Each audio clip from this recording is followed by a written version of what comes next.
Hello and welcome to Soldier Creek Bison. As I promised, I'm going to show you the corrals and kind of some of the stuff that we've done to kind of improve the setup. So where I'm standing here is kind of where the buffalo will enter the corral. I'll show a video of it here, just kind of showing you what we're going to do, where we're going to set up the fence. We're going to set up a fence coming from here all the way out to that tree over there. And it's just a temporary one hot wire fence, but it's meant to just kind of keep them in this general area over here so that when we funnel them in, I'm not having to worry about them breaking off that way. The goal is to try to get them to go through here.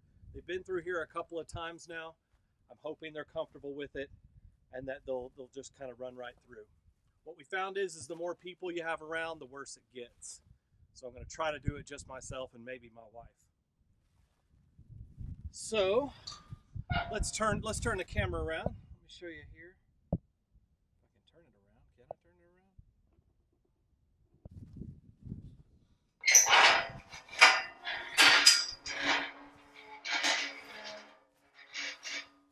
We've got the evening sun. I'll try to keep the camera out of it.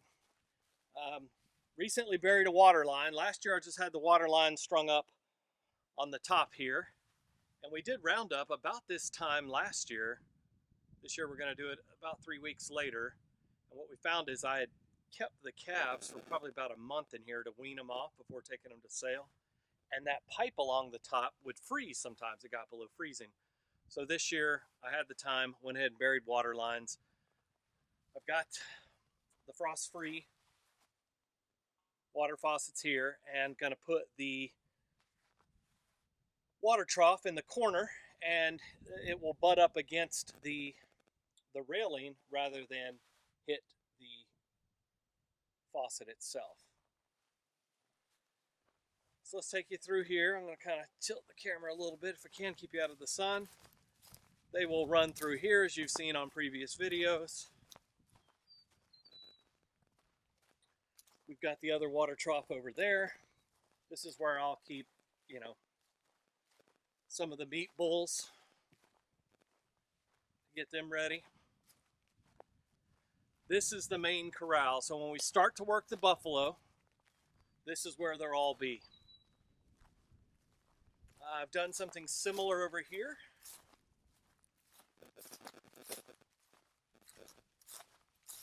So these bad boys go 4 feet in the ground.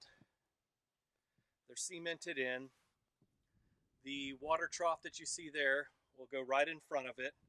I'll probably run a couple of T-posts behind it just to keep it from moving back. But the goal is as we push the buffalo in through here, they want to come down through here and run around.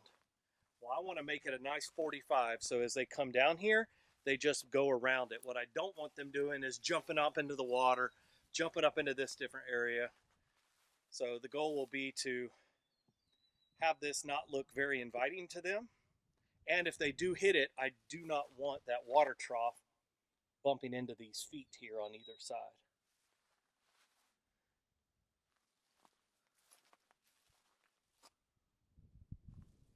So I've got a hose coming for it. I got to do a little bit more welding. I'll do that next Saturday. Kind of weld all this in permanently. It's all just kind of tacked up now. This is the main corral. I'll just look at an overhead video real quick. You'll just kind of see where I'm roughly at.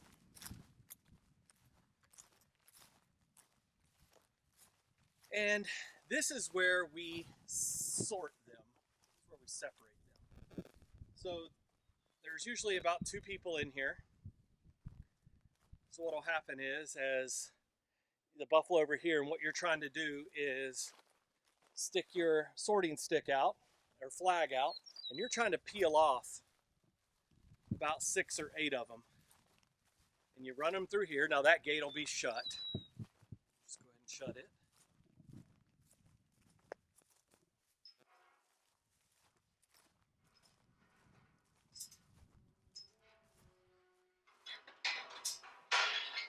Okay, so this gate is shut. And if you notice here, I have this opening here. And this opening's by design. So when the buffalo are naturally in here, they know that if they run around here, they can get right back running right through here. Now, these are some changes that we've made. I'll show you those in a minute and kind of how it works.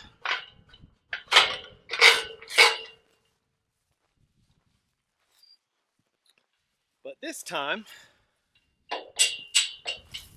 this gate will be open, and as they come around here and they run through, then the guys chasing them in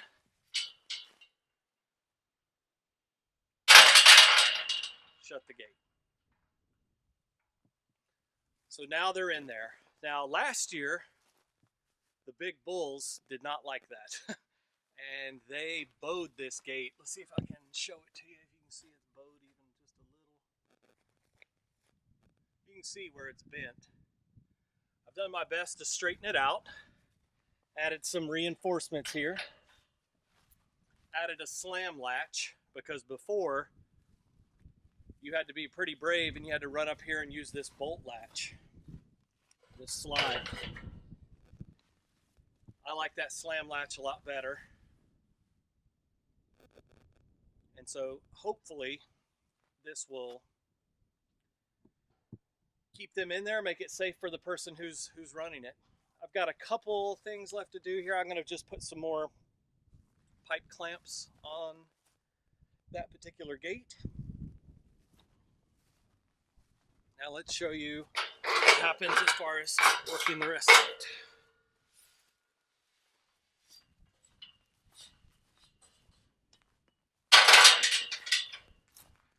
Okay, these are the lead up pins, and there is 2 of them. So there will be someone on the outside there, and I'll show you that here in just a second, but these essentially just roll back. Okay. Now the buffalo steps in here. This is going to be tarped off, you know, from right there all the way down to the chute, going to tarp it off. So they're in here. There's a catwalk on the other side that I'll show you. So who's ever working these slide gates up here will be able to operate it through that. Now this is where we had the most problems last year. So the buffalo used to run in here and they would immediately go to that corner and stick their head up. They never wanted to go in there. So this was a bit tricky. So this time I put some pipe in the ground, got some sheet metal, welded it pretty good. So now when they come in here, they're angled towards this chute. And inevitably, this will be open. That will be open and they'll be able to see daylight. So their goal is to try to, they want to run through there. Of course, we shut all those gates once they run in. Let's go over and look at it. Okay, this is what I call the green zone. So this is a catwalk I recently built. I used just some of the leftover telephone poles from some of the pond docks we were doing. Put those about 3 foot in the ground, cemented them in. So now for our shorter helpers, namely my wife, she can now be up here. Last year she was down low, she couldn't see down in there, didn't know what was going on. But now, comes up, she can see down in here and see what's going on. And it allows one person to potentially operate several slide gates. Although we'll have more than enough people.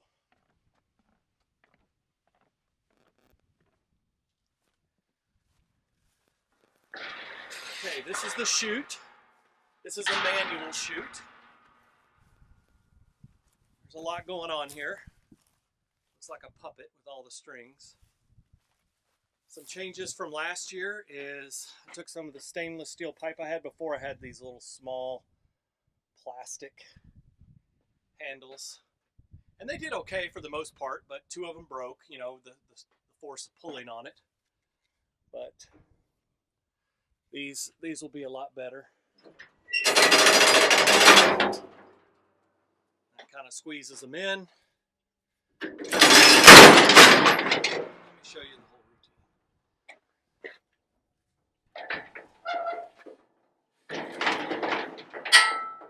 known as the crash gate. That is what they will ultimately crash into and keeps them from going out. This is the head squeeze. Kind of see the panels here that will squeeze in on them. It's I call it a side squeeze. I'm sure there's more technical name for it. Now, these two back gates that you see here, we leave those open pretty much all the time, especially this one in the back here. This one here, you can see right through there. That one stays open. And as the buffalo runs in, the first thing we do is flip this up. Crash gate shuts. They're locked in. Now we squeeze it around their neck. Show you kind of what that looks like there. So they are now in the chute. Now their body's thrashing around, and we will then pull this one. That squeezes in on them. We pull it accordingly based on, you know, if it's a calf, a bull, a cow, a heifer, what have you. And then we will inevitably shut. That one's back. We will shut this gate that you see here slide. That way they can't back out. We then work with the vet. You'll see us, we'll weigh them. The scales will be there. We'll weigh them, we'll tag them if they're not already tagged. And then what happens is coming through here, once they're let out, we usually radio down. We have some people down here working with us. And, you know, usually put, you know, maybe heifer calves in here, bull calves over there, meat animals in the far right hand corner, and then everything else goes down and then out to pasture. So everyone who's working in here is contained within the fence while the buffalo are kind of circling around you. Now, you'll hear some people say, you know, don't let them out to pasture right away after working them. In a perfect world, yeah, that'd be great. I don't have that luxury. So what we'll be doing this year that we didn't do last year, we didn't have too many problems with it, but I'm going to do it this year. As this gate is open, so let's say we signal down into the lane, hey, it's a heifer calf. Last year there was just somebody standing behind this gate. Calf would come in and just run in. Sometimes the calf would balk because they would see that person behind the gate. So I've got tarps. We're going to put up tarps the day of on this gate, that gate, and the far gate, the loadout gate, in hopes that it allows the operator to stand behind the gate. Calf comes in, sees it's an obstruction, and then just veers off right. All of its buddies will be over here, and they should run right in. We'll have hay for them, range cubes, etc. Water as well. I've got the tanks here. I've got them cleaned out. I got it all ready to go. I just need to slide it over there and hook it up. Now, inevitably, an animal will hit that crash gate, pop it open, and be in such a position that we can't lock them in. So if this crash gate slams a little too hard and there's a little opening, they'll stick their head in or either get their horn in, pry it open, and we just have to let them out. So what happens is they run out, but we need to work them, right? We didn't get to weigh them, we didn't give their shots, ear tags, what have you. So what we were doing before is we would open that small gate down there, this gate here, and then this gate here, sorry. And we've reinforced this year. This was just a cattle gate. Just put some extra reinforcements in it. They could bend it if they wanted to, but so essentially someone down there with a flag is chasing that animal back this way.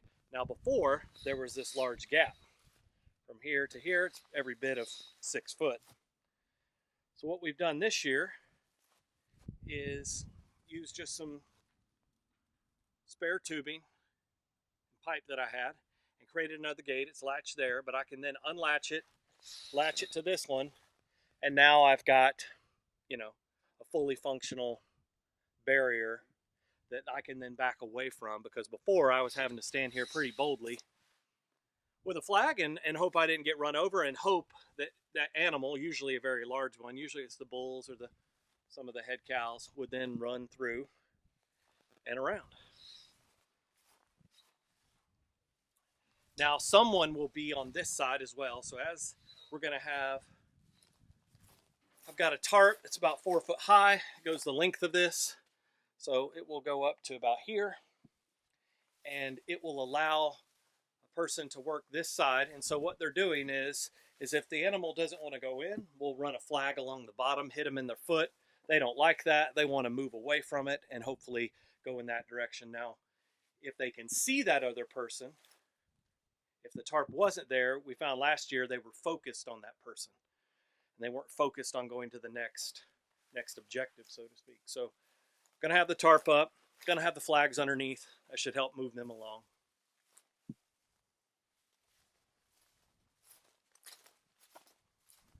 Well guys, as you can see, a lot of improvements from last year. I wish I would have videotaped last year, but I did not. Shame on me.